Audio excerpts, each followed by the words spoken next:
Morning, everyone. Leslie Jones, attorney. Hi. Hey, Morning. Oh, good hi. morning, Marie. This I'm was Maria seamless. Esposito. I'm Maria Esposito with Citizens Bank. How's everybody doing this morning? Very good. And you? I'm doing well. Well, thank you. All good. It's finally nice and warm out, right? Right? I know. I've got like a tank top. Getting ready for the weekend. So That's today right. That's right. we're going to be speaking about interest rates and different buying trends and selling trends depending on your ages and the population.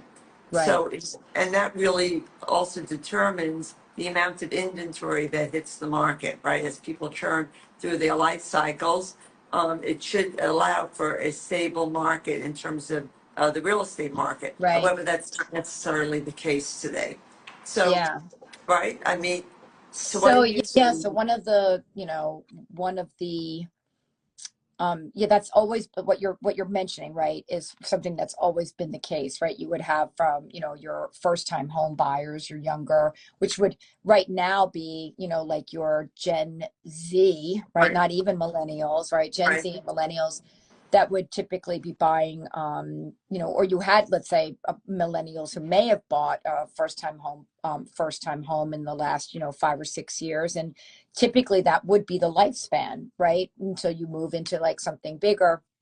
But what we're finding is that people like from my generation, right, Gen X, and as well as many millennials, are not turning over the homes because they're holding on to their lower interest right. rates. And so therefore, we're not seeing this churning of the market that we typically see. Correct. But also, a lot of the Gen Xers have already transition to a larger home, even the Right, old millennials, right. and they're not ready to And they're retire. So not ready they, to retire. Right, regardless almost of the interest rates, they're not right, ready to retire. right, So they're not moving. right, Right. So what's interesting is that I think the millennials or the older millennials, a lot, or the younger ones rather, they're the ones who have bought, and the Generation Z, because they're looking to move out of their rentals, which are becoming very right, costly, and move into a house to buy their first starter home. right, So you're seeing those people trying to get into the market, but the prices have really, because of the inventory, Right. has been so low that the prices have really soared. I mean, I read yesterday that they came out with the mean price in Westchester, which right. is now $850,000, which when you think of it, that has increased really from last year. I mean, that's an enormous An amount of enormous money when you think of amount. the entry level price or the average price. So, and And these we're not talking big homes. We're talking, maybe a 3 bedroom, 2 bathroom, starter homes. Yeah, that needs some right, work. right. Right, that And need a they're lot of work. and this same group of people, right? They're getting hit. It's like a double whammy because it's what you just described. The prices are up, and also the interest rates are higher. Correct. So it's like I and rents are, and like you mentioned, rents keep going up. So Right. it's like, where do I turn? Do I keep paying a higher rent? Do I bite the bullet and, well, first of all, can I afford to buy one of these homes, right? Can I get the money for the down payment? Then can I comfortably afford the mortgage at the higher interest rate? And Right. look, you have a lot of you know folks that can, right, and they're basically like biting the bullet, thinking, okay, not thinking but understanding, like, okay, I'm going to pay this right now, and hopefully when rates come down, then I'm going to be able to refinance and lower my expense, but at least I'll get in the home, I'll be building equity, etc. But it's been very challenging because there's not a lot, like you mentioned, there's not a lot of inventory, and it really takes a very well qualified buyer, and borrower to, to win these homes. Right. Well, that's for sure. But I am seeing, though, that the slight increase in the inventory, you may see it as well, Leslie, as well as I'm seeing a lot of price reductions, especially in the higher end.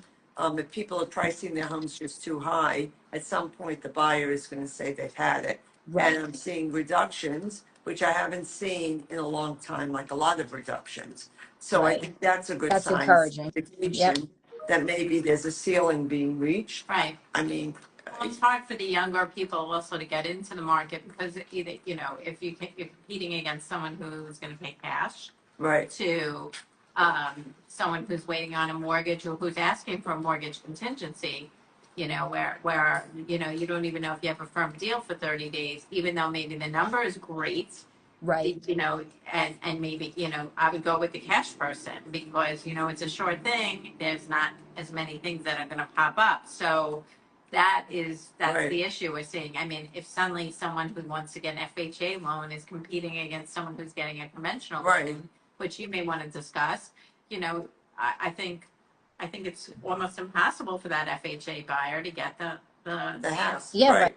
right. Because I think like, and listen, Michelle, you can speak to this more so because you're on the, you know, the selling and the buying side. But I, you know, listen, FHA was designed as, you know, quite specifically to help a first-time home First-time buyer. buyer purchase a home. And, you know, I think that there's still like a stigma that comes attached when a buyer or seller's agent or seller sees like, oh, this person's approved to buy the home, but they're getting an FHA loan. I think that they're like, you know, I don't know. Maybe am I wrong in that or? Well, I think you're right to a point. I think the problem also is that very often the FHA loans require, and this, you can explain this better than I can, they may require the seller to do something to improve the house in order for them to lend on it. Right. So it becomes like it's questionable because it just take more time. It's a good point that you bring that up because I do think that there's a lot of misnomers about that. And certainly back in the day, and when I say the day, I'm probably going back 30 years, you know, 25 years, FHA was very much like that. There were very specific things. But that doesn't exist as they have really lightened up on those requirements, right? And so you're not going to find there are still some things like peeling paint or anything that's health and safety issue that they would mandate, but it's not nearly like what it used to be when the program first came out. So I do think that there's a little bit of a misconception with that, you know, with that, but that's a fair statement, right? Right. So I think the other point is not only about the interest rates, but I think, you know, what really affects people's buying trends and selling trends is the economy. And millennials tend to, especially the younger and the older ones, they tend to change jobs more frequently. Every year, every 2 years, they're always kind of looking for some other opportunity.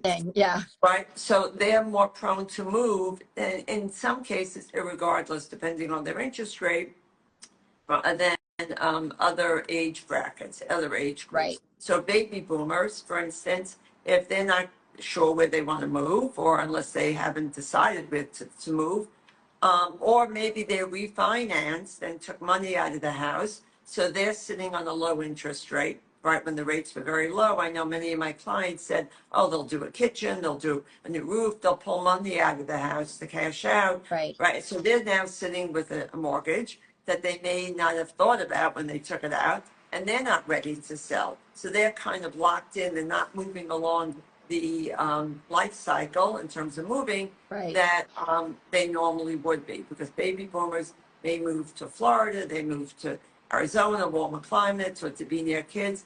They may be stuck if they have a low interest rate as well. So I will tell you one thing that we've seen. So like while mortgages overall might be down, right? Like, you know, the amount of mortgage transactions, what's considerably up are people that are applying for home equity lines of credit, right? Or what some people know as a HELOC, because that's a way for them to tap into the equity in their home, right?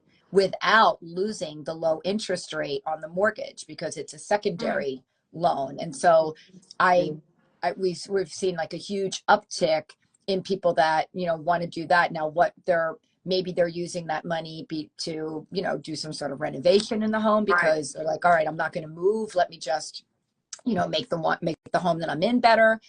Or I do have some clients that have reached out to me and said, you know, I think that there are good opportunities to buy in this market, you know, with the higher rates. I think there's a less pool of buyers.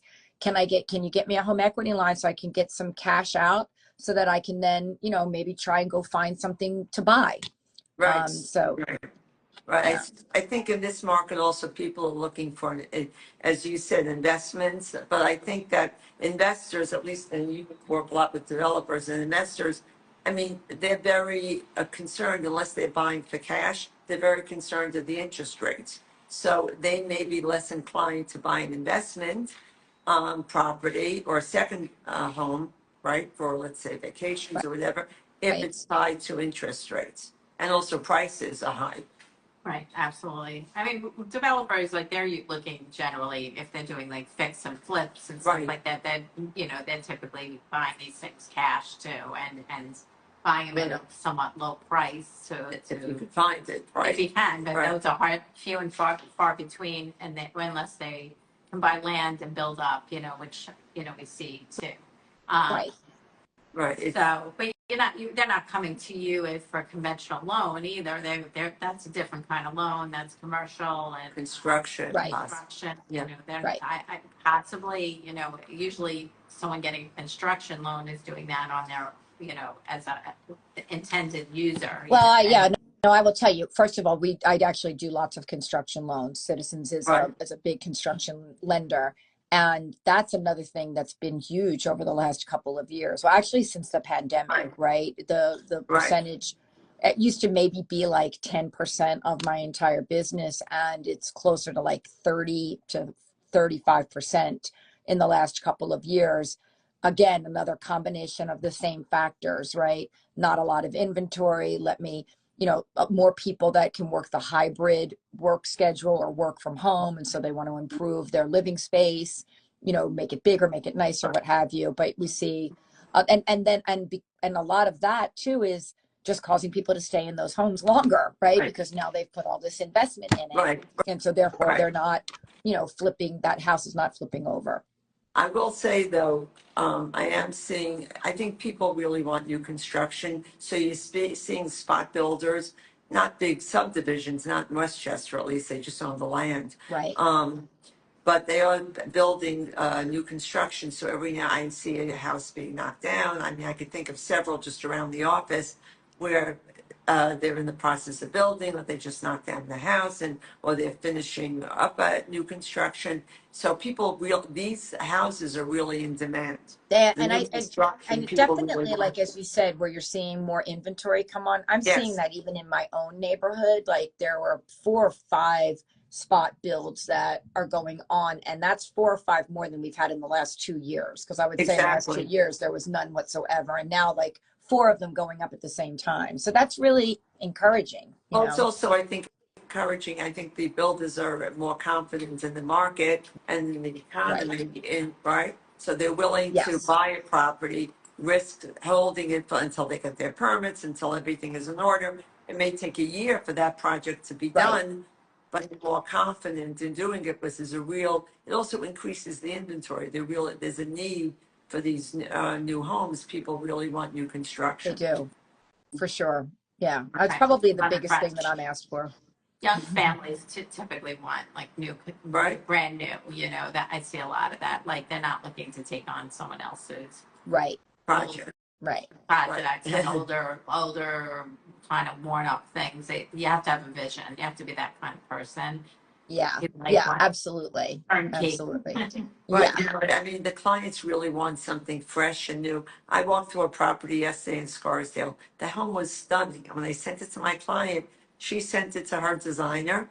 And, you know, that, even though it's beautiful, they also want to put their personal touch on it. So it's kind of it's interesting to see the differences in trends and on how people from different ages, different cultures, different Right. backgrounds really view property. It's a very personal decision. Right. And I do like, you know, going back to how we started this call, right? We're talking like with different age groups. I do think you hit the point there, right? Because most of like, I would say the majority of the people applying for mortgages right now fall into the millennial range, right? And for the most part, you're right. They want turnkey. They want like they don't want to take something that needs like TLC. I mean, every so often you have that person that, like you said, Leslie, has the vision.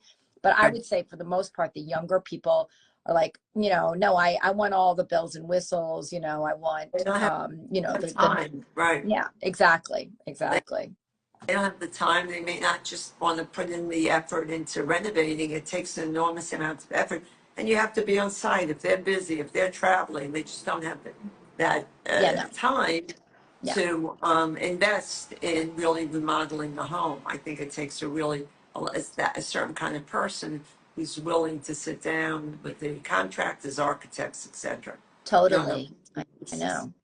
Yeah. I mean, So, I have to renovate some parts of my home, and I'm somebody that doesn't have vision. I, need a designer, and I haven't done anything yet because I'm like, I just don't even know where to start, right? Like, do I start with trying to find a builder? Do I figure out like exactly what I want? I don't really know what I want. I just know that I don't want what I have, right? So, well, that's a good beginning, right? To go through a design showroom, it's very hard. Right, buy a magazine and start looking at pictures. I know. A vision board. My daughter said, Mom, make a vision board. I'm like, okay, yeah, let me get right on that. Right, give the job to her. She's probably quick and more organized.